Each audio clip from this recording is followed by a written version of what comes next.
సాగునీటి సంఘాలతో AP CM Chandrababu సమావేశమయ్యారు. ఇప్పుడు లైవ్ చూద్దాం. నీరు లేకపోతే ఒక గంట ఉండలేము, అవునా కాదా అని మిమ్మల్ని అడుగుతున్నా.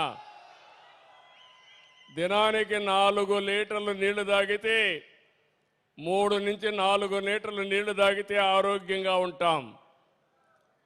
నీళ్లు కానీ సకాలానికి తాగకపోతే డీహైడ్రేషన్ ప్రారంభమవుతుంది. దానివల్ల అనేక ఇబ్బందులు, అనారోగ్య సమస్యలు కూడా వస్తాయి. మనకు నీరు యొక్క ప్రాధాన్యత గురించి నేను ఎవరికీ చెప్పాల్సిన అవసరం లేదు. మాకు నీటి ప్రాధాన్యత తెలుసు అనేవాళ్ళు చేలిపైకి ఎత్తండి. అందరికీ తెలుసు, కానీ నీటి సంరక్షణ మాత్రం పట్టించుకోం. ఒకప్పుడు నేను చిన్నప్పుడు చూసేవాడిని. నేను చిన్నప్పుడు చూస్తే ఎక్కడ చూసినా నీళ్లు ఉండేటివి. అన్ని నదులన్నీ కూడా జీవనదులుగా ఉండేటివి. నేను చిన్నప్పుడు నడుస్తూ మా హై స్కూల్కి పోవాలంటే నదులు కాలువలు దాటుకొని 6 కిలోమీటర్లు పోయి చదువుకొని మళ్ళా తిరిగి రాత్రి ఇంటికి వచ్చేవాడిని. ఇంకో పక్క ఆ రోజు మీరు చూస్తే రాయలసీమ ప్రాంతంలో కూడా ఊట కాలువలు ఉండేటివి.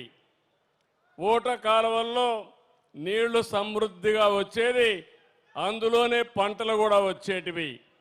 తర్వాత కరెంటు వచ్చింది. ఎక్కడికక్కడ అప్పుడైతే కరెంటు కూడా లేదు. ఎక్కడికక్కడ ఎద్దలతో నీళ్లు తీసుకుని మూట పెట్టి ఆ మూటతో తీసుకునేవాళ్ళం. తర్వాత కరెంటు వచ్చింది, నీటి మీద నిర్లక్ష్యం వచ్చింది. ఎక్కడికక్కడ నీటి సమస్యలు వచ్చాయని చెప్పి కూడా నేను మీకు తెలియజేస్తున్నా. రాయలసీమ మొన్నటి వరకు చూస్తే ఎక్కడికక్కడ పోరాటాలు జరిగాయి.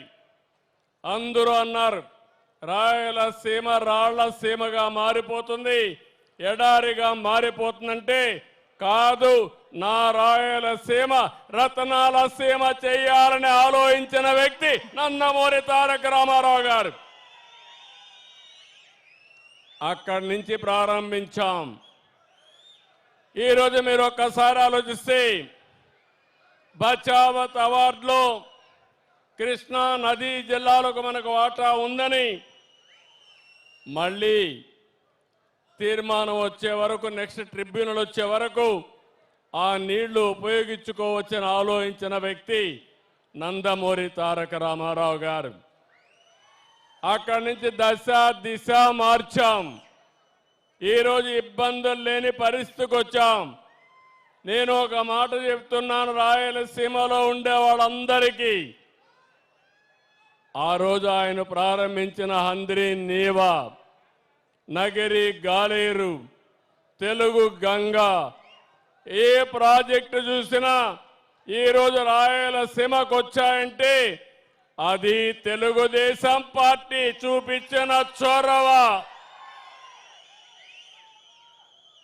ఆ రోజు తెలుగు గంగ చెన్నైకి నీళ్లు ఇవ్వాలంటే నీళ్లు ఇవ్వడానికి నేను వ్యతిరేకం కాదు, కానీ మా రాయలసీమకు కూడా నీళ్లు ఇవ్వాలని పైప్ లైన్లో కాదు, కాలువల ద్వారా ఆ ప్రాంతాన్ని సస్యశ్యామలం చేసిన తర్వాతనే చెన్నైకి నీళ్లు ఇస్తామని చెప్పిన వ్యక్తి నందమూరి తారక రామారావు గారు.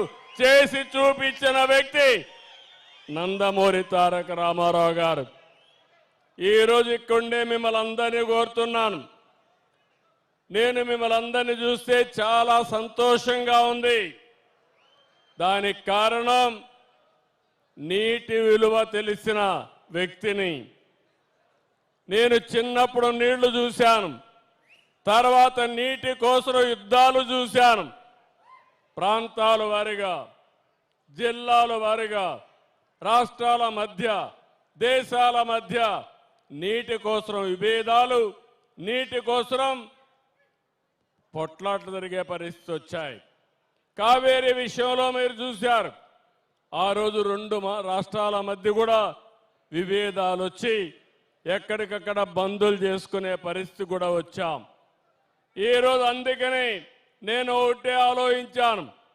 నీటి సమస్య శాశ్వతంగా పరిష్కారం కావాలని అనేక కార్యక్రమాలు చేశాను. నీరు మీరు అని పెట్టాను, నీరు చెట్టు అని పెట్టాను. భూగర్భ జలాలు పెంచడానికి, భూమిని జలాశయంగా చేయడానికి ఆ రోజు ఇంకుడు గుంతలు కూడా తవ్వాం. ఇలాంటి కార్యక్రమాలు చేసి ఈ రోజు నేను గర్వంగా చెప్పగలుగుతున్నాను. నిన్నే మన ప్రధానమంత్రి నరేంద్ర మోడీ గారు అనంతపూర్ జిల్లా మాట్లాడారు. దేశంలో తక్కువ వర్షపాతం పడే జిల్లాల్లో రెండో జిల్లా అనంతపూర్ జిల్లా. అందరూ అన్నారు ఎడారిగా మారిపోతుందని. నా కళ్ళ ముందర చూశాను.